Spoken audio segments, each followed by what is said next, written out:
Bura Xırdalan şəhər Abşeron City MTK-nın tikili kompleksinin ərazisidir. Burada yaşayan sakinlər deyirlər ki, illər əvvəl çoxlu pullar verib ev alıblar və deyirlər ki, tezliklə çıxarış da olacaq. Amma il olub 2026, çıxarış yoxdur. Mən burada 2019-cu ildən ev almışam, kreditlə almışam. Pulumu ödəyib qutarandan sonra dedilər çıxarış veriləcək, amma çıxarış verilmir. Hələ də verilmir, indi də verilmir. Dəfələrlə müraciət eləmişik ofisə. Dəqiq bir söhbət deməyiblər də, yəni nə vaxt veriləcək sözü işlədilmir. Burada kupça alanlar da var, amma almayanlar da çoxdur.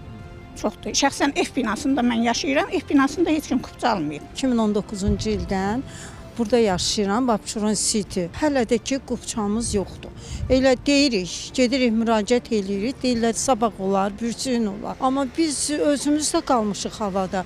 Məsəl üçün, indi Gəncədən gəlmişəm, evi satmışam, qalmışam ortalıqda. Mən hara düşüm, qeydiyyat yoxdur, amma hər şeyi ödəyirik biz. Bir gün işığımız olmayan, gecikdirən kimi kəsirlər işığımızı. Biz kommunal haqqını veririk komendanta, çıxarışımız yoxdur. İkinci qrupda əliləm. Heç bir yerdə qeydiyyatda yoxam. Şəxsiyyət vəsiqəm deaktivdir, işləmir.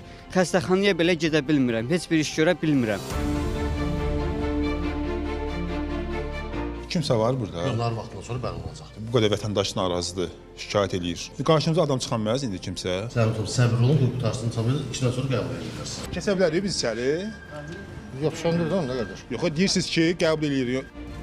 Onu qəbul eləmir. Deyirəm qəbul eləmir. Onu deyirəm söndür. Yox, niyə kamerası olmaz ki? Kamerası sonuçlar. Orada bizə dedilər ki, nahar fasiləsidir 2-yə qədər. Biz də bax 2-yə qədər burada soyuqda gözləyirik. İndi də deyirsiniz ki, kamerasız. Mən kamera gəlib edəcəsə mən niyə gəlim ki? Mənim elə işim bu kameradır da.